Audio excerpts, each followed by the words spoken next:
Bom dia, boa tarde, boa noite. Estou fazendo esse vídeo para responder uma pergunta. Em que língua foram escritas as escrituras? A gente tem que se perguntar qual era a língua falada naquela época pelas pessoas inspiradas pelo Eterno para escrever as escrituras. Porque, na verdade, as escrituras elas não estão mortas. Elas estão dentro de cada um de nós. Nós temos a assinatura do Rei em nosso DNA. Então, vamos começar lá atrás, quando cada uma pessoa falava apenas uma língua. Eu não vou citar capítulos nem versículos, mas vou deixar editado no vídeo, né? O que acontece? Lá atrás, quando as pessoas falavam apenas uma língua, o Criador falou, crescer e multiplicar e encher a terra. E o que o homem fez? Ele falou, vamos nos concentrar, vamos fazer uma torre que alcance até o céu.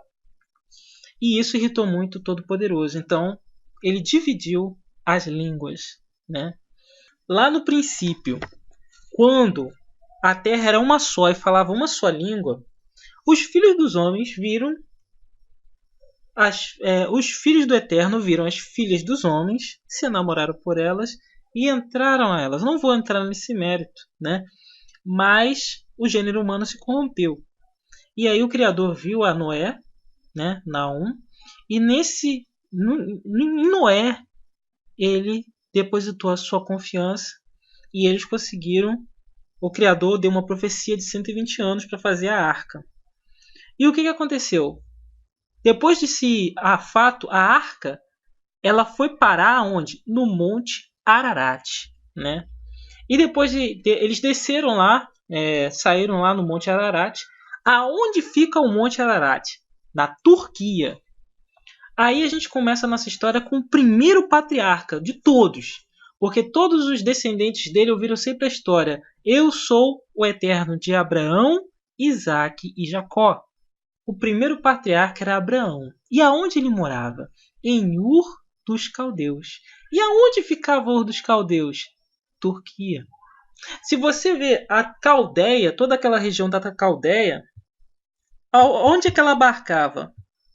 Os caldeus são um dos povos da antiguidade que conquistaram e habitavam a região sul da Mesopotâmia, conhecida como Caldeia, atual Iraque, Síria e Turquia, exatamente. Ou seja, a arca portou ali, né, no Monte Ararat, e lá se montou uma comunidade.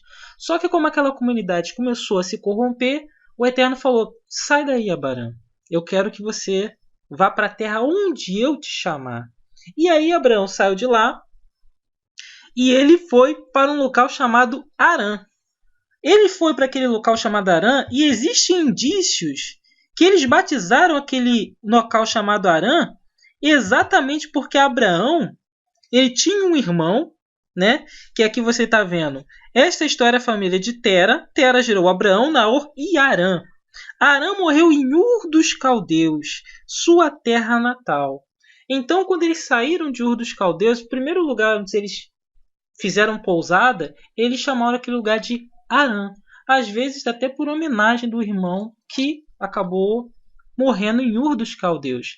Se a gente for parar para analisar, quando chegava a Torre de Babel, ele falava assim: fazemos tijolos e os queimemos bem, né?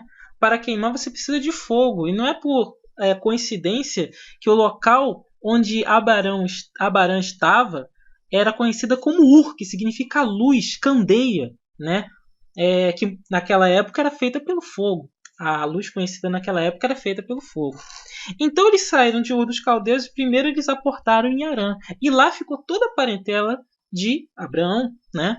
E ele seguiu viagem, deixou a parentela dar e foi até Canaã. Chegando em Canaã, ele teve seu primeiro filho. Seu primeiro filho era Isaque, né? E existe uma grande profecia do Isaque, né? E quando ele teve esse filho, ele olhou para o seu servo e ele falou assim, ó, eu não quero que meu filho case com as mulheres que tem nessa terra, porque as mulheres que tem nessa terra vão corromper o meu filho. Essa era a ideia que ele tinha. Então ele falou, vá até Harã e lá eu quero que você consiga uma esposa para o meu filho. E o servo colocou a mão debaixo da coxa dele e ele o fez jurar que ele buscaria uma esposa da sua parentela. Aí eu faço a pergunta: qual era a língua falada antigamente pelos caldeus? Era o aramaico. Isso daí é uma coisa fácil de se constatar.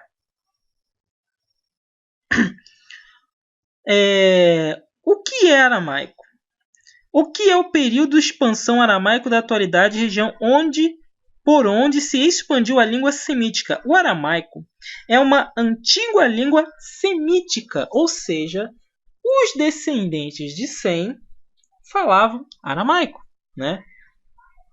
Cujo nome deriva do povo arameu. Olha só, aonde você encontra esse povo arameu? Lembra que Abraão saiu de Ur dos Caldeus e ele foi para a cidade chamada Arã e lá morava um povo arameu que falava aramaico. Difundia-se da Síria até a Mesopotâmia Ocidental, tornou-se língua principal da região quando os caldeus que falavam o aramaico fundavam o império na Babilônia, neobabilônico. Então, o que acontece? Aqui eles estão falando que os caldeus falavam aramaico. E da onde saiu Abarã? De Ur, dos caldeus. Falando que língua? Aramaico.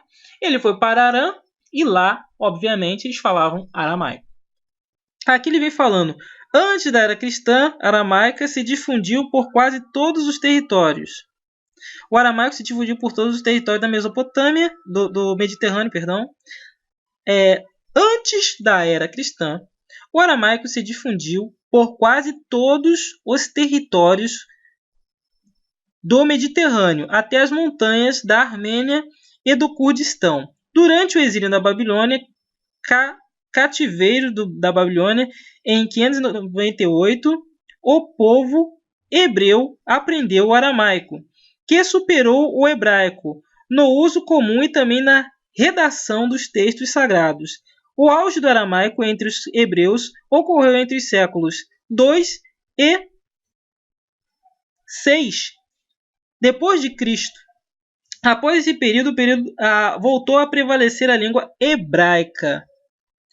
Aqui eles estão falando muitas coisas que não fazem sentido. Por quê? Porque se Abraão saiu de Ur dos Caldeus, como eles propriamente afirmam, falando aramaico, como pode eles terem aprendido o aramaico depois, né, no exílio babilônico, se lá atrás Abraão já falava aramaico de cara? Aí por que eu estou frisando isso? Porque aquela época houve o que aconteceu, o advento da Torre de Babel era muito recente na época de Abraão. E aquela divisão de línguas aconteceu exatamente por isso, porque eles se juntaram. Aonde eles queriam se juntar? Em Ur dos Caldeus, né? Provavelmente. Eles se juntaram lá, quiseram fazer a Torre de Babel. Porque se você for parar para analisar, tem um texto que fala muito claramente, que fala assim: pegamos os tijolos e queimemos-los bem, né? E fazemos argamassa. A argamassa que eles utilizavam era o betume. E o mesmo betume que foi utilizado para poder tapar as brechas da Arca de Noé. Ou seja, a região em que eles estavam era muito rica em betume. Quando você vê que Noé fechou as brechas com betume, e aí ele ficou 1 ano na arca, e depois ele aportou naquela região. E o que é o betume? O betume nada mais é do que o petróleo, né? Hoje em dia é conhecido como petróleo. Então, quando eles estavam fazendo a Torre de Babel, eles queimavam, ou seja, o petróleo queima, e ao mesmo tempo usavam como argamassa, né? E quando você vê na história de Abraão, ele teve que resgatar o seu sobrinho Ló, de 4 reis contra 5, houve uma guerra de 4 reis contra 5, os 4 reis venceram, 5 perderam, e quando eles fugiram, eles caíram num poço de betume. Ou seja, era uma região muito rica em betume. Então aquela região falava aramaico. Então o que você vê na história prosaica é o seguinte: eles falavam hebraico, depois aprenderam na Babilônia o aramaico e depois esqueceram, e na época do Salvador eles voltaram a aprender o aramaico. Então isso é uma coisa que não tem sentido, O que tem sentido na verdade? Eles saíram falando aramaico, só que como eles ficaram exilados na Babilônia, como eles erraram diante do Todo-Poderoso, o Todo-Poderoso deixou eles na mão no Egito, eles foram cativos, então o povo pegou várias palavras desses idiomas, como no português, por exemplo. Nós somos um povo que nós temos várias ramificações de línguas diferentes. Por exemplo, a palavra tchau é uma palavra, se eu não me engano, é francesa, né? Tchau. Também tem a palavra ketchup, se eu não me engano, é francesa também. Tem palavras como bacuri, que é de origem tupi, guarani. Então, o português do Brasil é bem diferente de Portugal, porque os povos que nós tivemos contato, ou que em algumas vezes até chegaram a dominar o Brasil em determinado período, eles deixaram sua marca no nosso idioma. Então, o que acontece? Nós deixamos de falar português? Pelo contrário, nós continuamos falando português, só que o nosso português se tornou diferente do português de Portugal. É exatamente o que aconteceu lá atrás. O povo, ele falava aramaico, só que o aramaico sofreu certas alterações, deteriorações por causa do contato com outros povos. E até esses povos traziam vários ídolos e vários trejeitos na sua língua, e realmente é isso que tem todo sentido. Então o que acontece? Abraão, ele pediu ao seu servo. Seu servo foi lá e ele encontrou uma varoa para o seu amo. Aqui você vê, em Gênesis 25, versículo 20 e 22, Isaac tinha 40 anos quando casou-se com Rebeca, filha de Betuel, o arameu. Ou seja, ele casou-se com essa varoa, né? Foi muito feliz, irmã de Labão. O que aconteceu? Ele casou com essa varoa, né? O servo foi lá e ele até falou assim: como saberei que essa mulher, que é a Rebeca, né? Ele falou assim: é a mulher que o meu soberano, que o Eterno quer que case com o filho do meu soberano. Então ele falou assim: eu vou fazer um teste, mas ele falou isso só no pensamento. Ele falou assim: eu vou pedir água para os meus camelos, e se ela falar não só água para mim, mas se ela falar não só para ti, mas também para os seus camelos, e ela fazer isso, isso é o sinal que a minha oração foi atendida, e essa é a mulher que o Eterno escolheu para o filho do meu amo. E foi isso que aconteceu. Ou seja, quando eles conversaram, tiveram essa conversa, toda foi no idioma arameu, né? Obviamente. Não existia nem menção do aramaico, do hebraico naquela época. Ou seja, Rebeca casou com Isaac, né? E teve um filho. E esse filho foi Jacó. Jacó, que significa suplantador em hebraico, né? Ou aramaico, ele significa suplantador. O que ele fez? Ele roubou a primogenitura do Esaú com um prato de lentilha.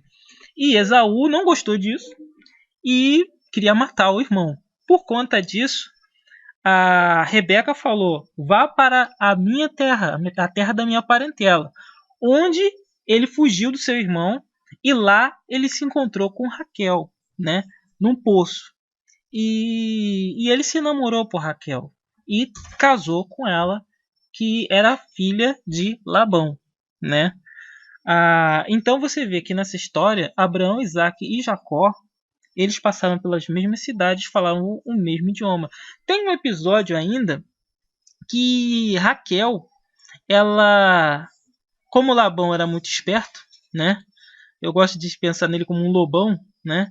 Ele era muito esperto, ele viu que Jacó, ele queria casar com a filha dele, ele falou assim: não, se você quer casar com a minha filha, eu faço uma proposta. Trabalhe para mim durante 7 anos, e durante esses 7 anos, e você terá a minha filha. Eu farei você casar, permitirei você casar com a minha filha. Só que o que acontece? Quando terminou os 7 anos, ele pediu, é claro, a filha, né, em casamento, pediu que pudesse casar com ela, e Labão, ele não deu a Raquel, ele deu Lia, né? E como estava escuro, Jacó não percebeu, e no dia seguinte ele falou: o que tu fizeste comigo? E Labão, que é muito esperto, falou: não, na minha terra não é assim. Primeiro você casa mais velha para depois casar mais nova. Trabalhe para mim mais 7 anos e tu casará com a filha mais nova.